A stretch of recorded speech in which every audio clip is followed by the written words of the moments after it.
Taigi pirmoji Helas diena, varome į startą, šiandien mūsų laukia šiek tiek daugiau nei 90 km, iš kurių 60 km specialaus ruožo. Taigi varome pasilinksminti.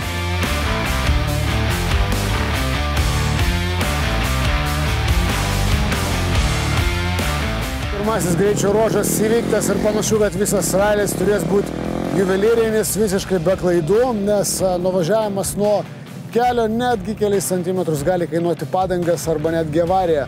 Labai daug akmenų už trasos ir ant trasos yra akmenų. Tai ten, nors biškį praleisi stabdymo tašką arba bandysi važiuoti kaip Formulėje 1 paskutinio metro stabdymo taškose, tai ilgai nevažiuosi. O mūsų tikslas suvažiuoti visą ralį ir būtų fainai tai padaryti be didesnių nuotykių. Smulkiai klaidelė buvo, bet klasikinė, nes pasižiūrėjau į kitus. Bet aš finiše, laukiame rezultatų ir ruošiamės rytdienai.